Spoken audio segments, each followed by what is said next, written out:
Breaking news. మావోయిస్టులకు భారీ ఎదురుదెబ్బ తగిలింది. మావోయిస్టు అగ్రనేత మల్లోజుల వేణుగోపాలరావు లొంగిపోయారు. 60 మంది మావోయిస్టులతో కలిసి సరెండర్ అయ్యారు.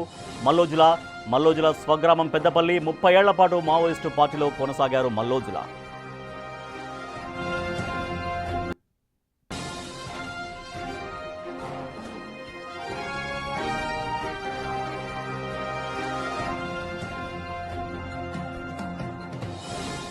బ్రేకింగ్ న్యూస్ చూస్తున్న మావోయిస్టులకు భారీ ఎదురు దెబ్బ తగిలింది. మావోయిస్టు పార్టీ అగ్రనేత మల్లోజుల వేణుగోపాలరావు లొంగిపోయారు.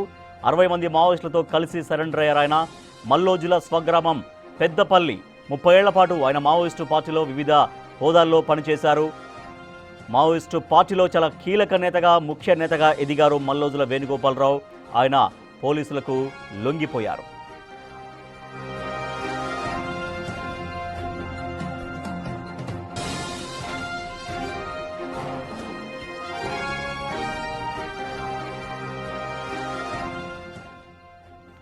బ్రేకింగ్ న్యూస్ చూస్తున్నాం. మల్లోజుల వేణుగోపాలరావు లొంగిపోయారు మావోయిస్టులకు. దీంతో భారీ ఎదురు దెబ్బ తగిలిందని చెప్పొచ్చు. 60 మంది మావోయిస్టులతో కలిసి సరెండర్ అయ్యారు మల్లోజుల స్వగ్రామం పెద్దపల్లి. దాదాపుగా 3 దశాబ్దాలకు పైగా మల్లోజుల మావోయిస్టు పార్టీలో వివిధ హోదాల్లో కీలక బాధ్యతల్లో ఆయన పనిచేశారు.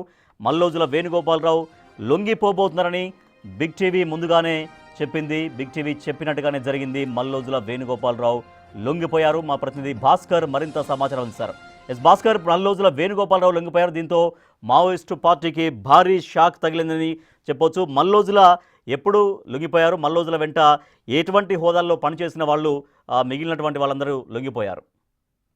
ఛత్తీస్గఢ్ రాష్ట్రంలో ఒక 40 సంవత్సరాల పైగా పైచేయి సాధించుకుంటూ మరోవైపున జనతా సర్కారును నడిపించుకున్నటువంటి మావోయిస్టుల నేతలు మొత్తానికైతే మావోయిస్టుల కోటలకు బీటలు వారిందని చెప్పుకోవచ్చు. ఫలితంగా చూసుకుంటే మాత్రం అబుజ్మడ్ అడవుల్లో మొత్తానికైతే 4-5 జిల్లాల నుంచి మహారాష్ట్ర, మరోవైపు ఒడిశా, మరోవైపు తెలంగాణ, ఆంధ్ర రాష్ట్రాలకు సరిహద్దుగా కేంద్ర బిందుగా ఉన్నటువంటి అబుజ్మడ్ అడవులనే కేంద్ర కార్యకలాపాలు అంతా కీలకంగా చేసుకొని మల్లోజులు వేణుగోపాల్ ఆలియాస్ సోనుతో పాటు మరి కొంతమంది హిడ్మాతో పాటుగా చలపతిరావు వీళ్ళంతా కూడా ఆ కార్యకలాపాలు కొనసాగించారు. ఇటీవల కాలంలో అమిత్ షా, కేంద్ర హోంశాఖ మంత్రి అమిత్ షా కూడా 2026 నాడు మార్చి 26 నాటికల్లా ఈ యొక్క మావోయిస్టుల రహితంగా రాష్ట్రాన్ని తీర్చిదిద్దంటూ ఆయన ప్రకటన చేస్తున్న నేపథ్యంలోనూ ఇప్పటి వరకు కూడా అబుజ్మడ్ అడవుల్లో ఆపరేషన్ కాకార్ పేరుతోటి మావోయిస్టులు ఏరివేస్తున్నటువంటి సైనిక సిబ్బంది ఒక్కసారిగా ఇప్పటి వరకు 100ల సంఖ్యలో మావోయిస్టులు మరణం చెందారు. మరోవైపున కొన్ని 100 మంది కూడా మావోయిస్టులు అంతా కూడా పోలీసులు వివిధ జిల్లాల్లో ఛత్తీస్గఢ్, ఒరిస్సా, మరోవైపు మహారాష్ట్ర,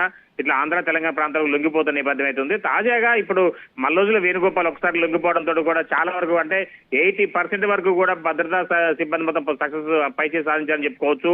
మరోవైపున ఇప్పుడు మొత్తం హిడ్మా కోసం ఇప్పుడు ఆపరేషన్ కొనసాగుతుంది. హిడ్మా అసలు ఎక్కడున్నాడు, ఒకవేళ ఉంటే హిడ్మా మల్లోజులతో పాటు లొంగిపోవాల్సిన పరిస్థితి ఉండేది. కానీ ఇప్పుడు ఇటీవల కాలంలో ఈ యొక్క మావోయిస్టులకు 2 అంటే వర్గాలకు విడిపోయి ఎవరికి వారే లేఖలు విడుదల చేయడంతో కూడా కొంత కలకలం రేగుతుంది. ఫలితంగా చూసుకుంటే మాత్రం ఇప్పుడు మల్లోజుల వేణుగోపాల్ ఆలియాస్ సోను అక్కడ గడ్చిరోలి పోలీసులు ఎదుట లొంగిపోవడంతో పాటు కొంతమంది 60 మంది కూడా మావోయిస్టులు లొంగిపోతున్నారు. అంతా కూడా ఏఎంసీ సభ్యుల నుంచి మొదలు పెడితే అంటే కేంద్ర కమిటీ సభ్యుల వరకు కూడా దాంట్లో ఉన్నట్టుగా తెలుస్తుంది. మరోవైపున అంటే కొన్ని రాష్ట్రాలకు ఇన్ఛార్జీలుగా ఉన్నట్టు కూడా తెలియవస్తుంది. మొత్తానికైతే ఇది అంతా కూడా అక్కడ గడ్చిరోలి పోలీసులు గోప్యంగా ఉంచారు. మొత్తానికైతే మరోవైపున ఇప్పటికే ఛత్తీస్గఢ్ రాష్ట్రంతో పాటుగా గడ్చిరోలి పరిసర ప్రాంతం అంతా అంటే ఒరిస్సా, మధ్యప్రదేశ్ ఈ ప్రాంతం సంబంధించినటువంటి రాష్ట్ర పోలీసు కూడా అలర్ట్ అయిపోయిన నేపథ్యం అవుతుంది. ఇంకొంతమంది కూడా ఆ పరిసర ప్రాంతాల్లో అంటే వివిధ ప్రాంతాల్లో లొంగేందుకు కూడా అధికారులకు సమాచారం ఇస్తున్న నేపథ్యం అవుతుంది. కానీ ఆ లొంగే వాళ్ళలో కూడా ముఖ్యమైన నేతలు ఉన్నారా లేదని కూడా తెలుస్తున్న నేపథ్యం రాజేష్. మొత్తానికైతే ఇప్పుడు మల్లోజుల వేణుగోపాల్ ఆలియాస్ సోనుతో పాటు 60 మంది ఏఎంసీ కార్యవర్గ సభ్యులతో పాటుగా కీలకమైన నేతలు అంటే గతంలో మావోయిస్టులు ఒక మందు పాత్రలో అనేక మంది సైనిక సిబ్బంది వాళ్ళ ప్రాణాలు బలిగొన్న దాంట్లో చాలా మంది కూడా కోట్లాది రూపాయల రివార్డు ఉన్న నేతలు కూడా ఇప్పుడు లొంగిపోవడంతో కూడా ఒక్కసారిగా గడ్చిరోలి పోలీసులు పైచేయి సాధించారని చెప్పుకోవచ్చు. మరోవైపున ఆపరేషన్ కాగార్ను 80% వరకు సక్సెస్ చేస్తుందని చెప్పుకోవచ్చు.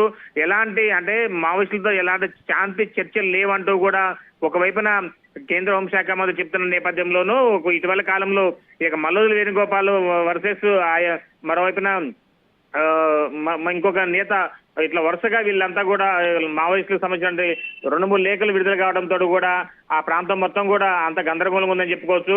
మల్లోజుల వేణుగోపాల్ ఆలేసు సోను లొంగిపోవడంతో పాటు మరి గడ్చిరోలికి సంబంధించినటువంటి పోలీసులు ఎదుట మొత్తం లొంగిపోవడంతో గడ్చిరోలి మహారాష్ట్ర సంబంధించిన గడ్చిరోలి పోలీసులు మొత్తం కూడా దీన్ని ధృవీకరిస్తున్న నేపథ్యం అయితే ఉంది రాజేష్. మొత్తానికైతే ఇప్పుడు నెక్స్ట్ హిడ్మా కోసం ఆపరేషన్ కొనసాగుతుందని చెప్పుకోవచ్చు. హిడ్మా ఒక్కడికి లొంగిపోతే మాక్సిమం ఛత్తీస్గఢ్ రాష్ట్రంలో కావచ్చు, మరోవైపు మహారాష్ట్ర రాష్ట్రం కావచ్చు, మరోవైపున తెలంగాణ ఆంధ్ర రాష్ట్రాలకు సంబంధించి మావోయిస్టుల కార్యకలాపాలు మొత్తం తుడిచిపెట్టే అవకాశం మెండుగా ఉందని చెప్పుకోవచ్చు రాజేష్.